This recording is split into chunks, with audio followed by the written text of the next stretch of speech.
नमस्कार प्यारे बच्चों। अभी तक हम लोग पढ़ रहे थे द्विघात बहुपद।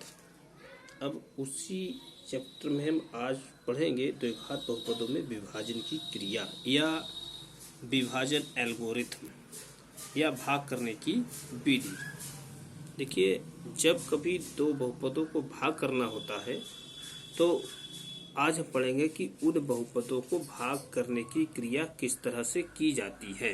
ठीक, जैसे मैं आपको दो बहुपद लेके बता रहा हूँ। हमारे पास दो बहुपद है मेरे पास। पहला है, देखिए, पी एक्स बराबर 3x माइनस 1 प्लस 2x और दूसरा है जी एक्स बराबर 2 प्लस एक्स। हमें जी एक्स से पी एक्स में भाग करना है। ठीक, इससे इसमें भाग करना है। एक बार हम समझ लें, जब भाग करते हैं तो भाग की क्रिया में ये सारे पद आते हैं।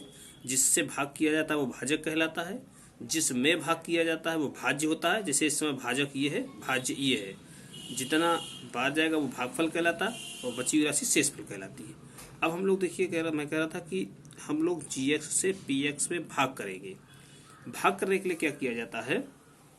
भाग करने के लिए हम निम्न विधि का प्रयोग करते हैं। देखिए, एक विधि लिखी हुई, इसका प्रयोग करते हैं, समझ लीजिए एक बार आप। सबसे पहले हमें जब जिस बहुपदों को भाग करना है उन दोनों बहुपदों में भाग करने के लिए सर्वप्रथम हम दोनों बहुपदों को घातों के घटते क्रम में लिख देते हैं। जैसे मान लीजिए यही वाला उदाहरण लिया मैंने, तो हम इनको घातों के घटते क्रम में ऐसे लिखेंगे। जी एक्स बराबर, यहाँ लिखा है 2 प्लस एक्स। इस समय बड़ी घात इसके ऊपर है, इसमें शून्य घात है, तो हम ये वाला पद पहले लिखेंगे और ये बाद में लिखेंगे। फिर इसमें सबसे बड़ी घात का पद 2x स्क्वायर है, फिर उससे छोटी घात 3x है, फिर -1 है। तो इसको हम क्रम से लिखेंगे 2x square plus 3x minus 1। मतलब सबसे पहले भाग करने के लिए जो बहुपद दिए रहेंगे उनको हम घातों के घटते क्रम में लिख देते हैं। लिखने के पश्चात जब हम लिख देंगे, इसके पश्चात ये जो बहुपद हैं इनको विभाजन चिन्हों के अंदर लिख देते हैं। जो विभाजन भाग का चिन्ह है उसके अंदर लिखते हैं। जब भाग के चिन्ह के अंदर लिखेंगे तो जिससे भाग करना वो बाहर रहेगा, अर्थात भाजक बाहर रहेगा, भाज्य अंदर रहेगा और इनको इसके अंदर लिख देते हैं। अब उसके बाद देखिए कैसे हम लोग भाग की क्रिया करते हैं, एक बार ध्यान से समझिए। सबसे पहले जब हमें भाग करना है तो जो भाजक है उससे भाजक के पहले पद से भाजक के पहले पद को देखते हैं और किसी को नहीं देखना है। केवल भाजक के पहले पद से भाजक का पहला पद और भाज्य का पहला पद, बस इन दोनों चीजों को ध्यान में रखते हैं। अब इसको ध्यान में रखने के लिए इससे गिनती अगर है, कुछ नहीं तो यहाँ 1 मानी जाएगी। इस 1 से इस गिनती में भाग करते हैं, 1 से 2 में। अगर 1 से 2 में भाग करें तो 1 कम 1, 1 दूनी 2, 2 बार जाएगा। यहाँ बार जाएगा हमारा 2, गिनती में तो बार 2 गया अंक में। अब चर राशि में भाग करने के लिए, x में भाग करने के लिए ये देखते हैं कि इसके पास इससे कितनी घात कम है। और आप देख रहे होंगे कि इस समय इसके पास घात इससे 1 कम है, तो हम यहाँ पर x की घात 1 बार लगाएंगे। अब इतना करने के बाद इस 2x जितना ये बार गया है, इससे इस पूरे को हम अलग दूसरी जगह पर गुणा कर लेते हैं। जब हम गुणा करते हैं तो जैसा कि हम लोग जानते हैं, गुणा की क्रिया में गिनती की गिनती से गुणा होती है। 2 दूनी 4, यहाँ x नहीं है तो ये वाला x ऐसा ही आ जाएगा। उसके बाद फिर इसकी इससे गुणा करेंगे तो गिनती 2 एकम 2, और x की जब x से गुणा करते हैं तो जानते हैं कि गुणा में घात जुड़ती है, इसलिए यहाँ पर x की घात 2 हो जाएगी। अब इतना करने के बाद ये जो आ गया है इसको हम यहाँ इसके नीचे लिखेंगे। अब जैसे भाग की साधारण भाग में हम लोग ऊपर वाले पद से नीचे वाले पद को घटाते हैं तो उसी तरह से हम यहाँ भी इसको घटाएंगे। जब यहाँ घटाएंगे तो घटाने के लिए हम नीचे वाले पदों के चिन्ह बदलते हैं। चिन्ह बदलने के लिए यहाँ प्लस है, इसकी जगह माइनस करेंगे।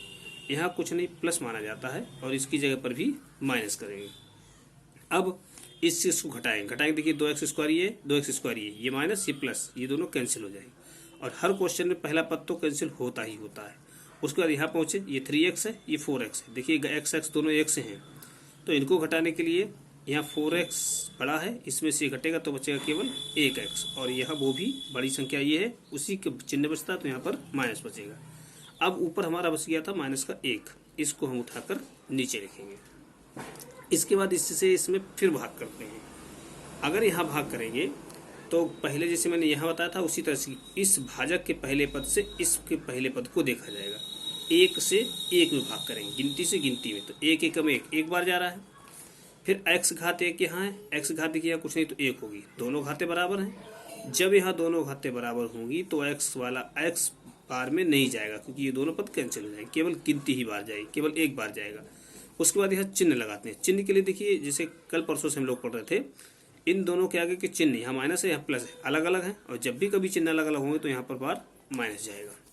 अब इस -1 की इस पूरे से फिर से गुणा करेंगे, मतलब 1x + 2 की गुणा करेंगे माइनस का x।